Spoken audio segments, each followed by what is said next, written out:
And that's the other thing, is they do have that certification verification registry, which means you can look up every single code for cards. That's a weak 10 or that's a weak 9, except if it's a counterfeiter, it's going to look like a really weak 10 or a really weak 9, most likely. If somebody is going to make a fake slab, they've got to put some kind of a card in that slab. In other words, if they're going to market something as a PSA 10 or a PSA 9, they're going to have to put some kind of card inside that slab that looks like a PSA 10 or a PSA 9.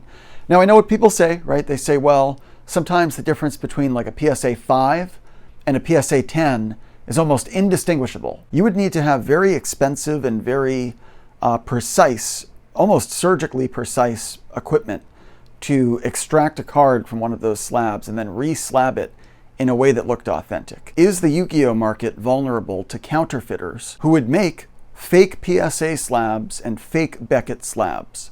Let's talk about it.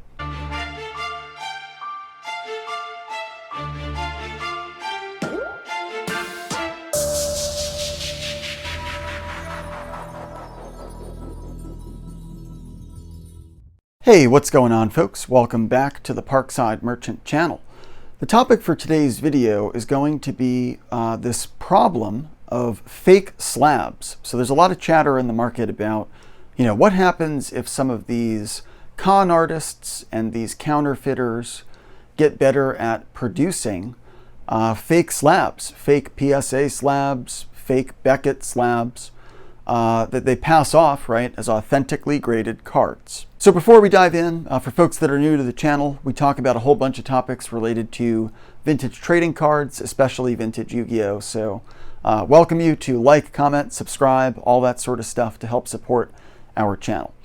Now, I guess, in my opinion, this whole issue around the fake slabs, I feel like it's not really that big of an urgent problem for Yu-Gi-Oh!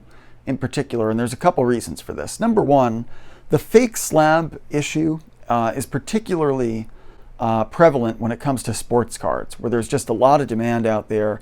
It's a much bigger market. Some of those cards sell for millions of dollars or several $100,000 regularly. And so there is more of an incentive for the fraudsters and the counterfeiters. If they are going to make fake PSA slabs, they're going to do it for things like the Mickey Mantle cards or the Michael Jordan rookies or some of these other really heavy sports cards, instead of things like Blue Eyes, White Dragon, Dark Magician, Exodia.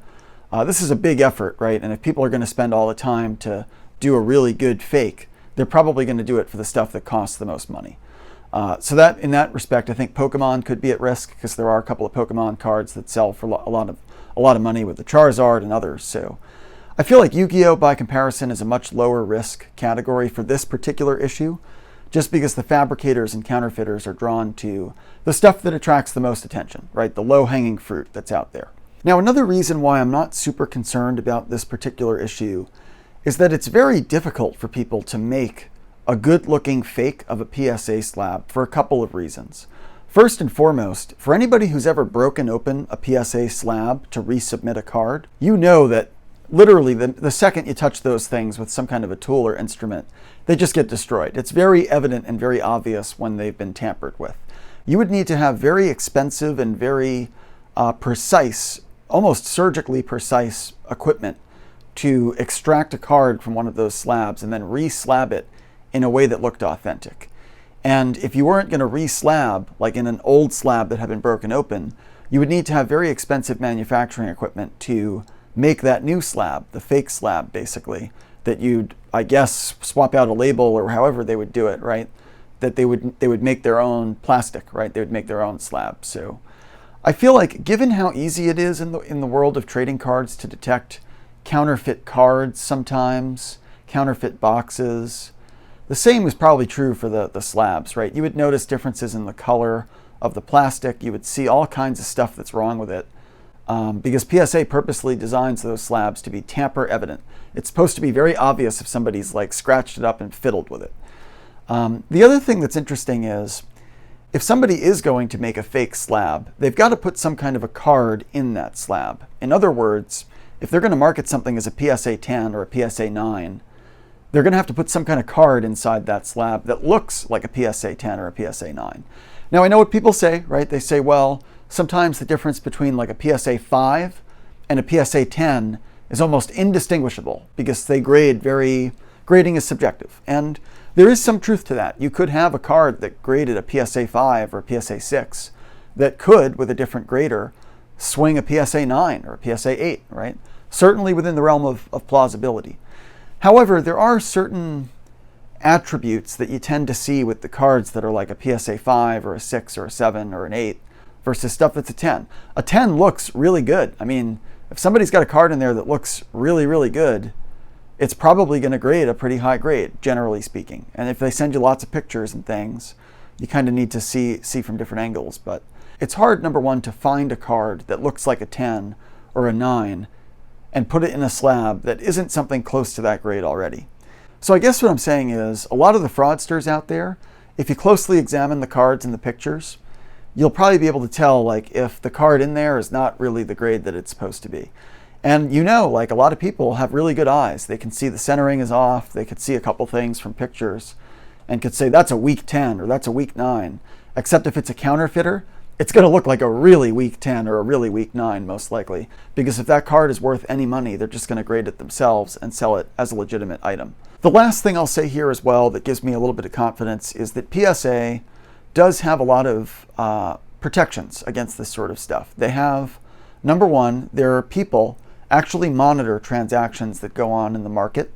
And so I believe that they have the ability to detect if there are people trying to market two cards at the same time that have the same certification.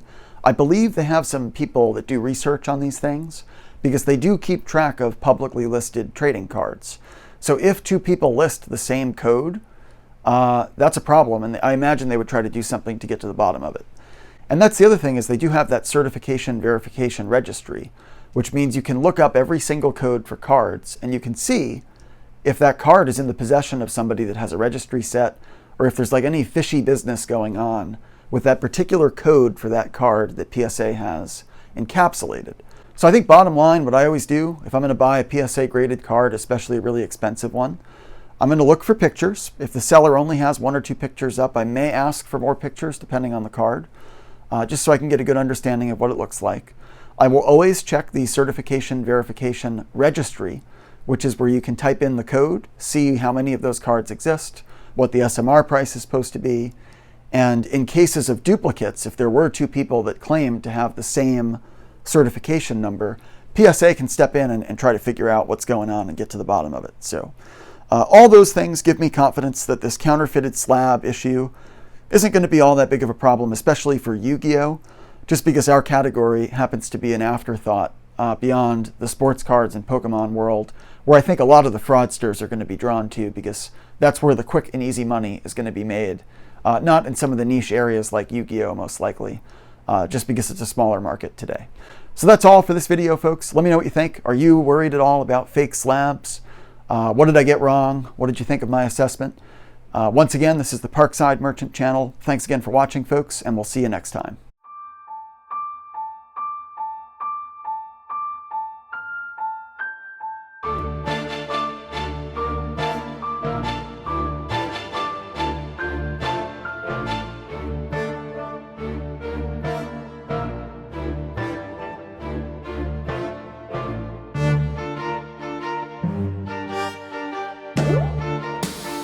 Thank you.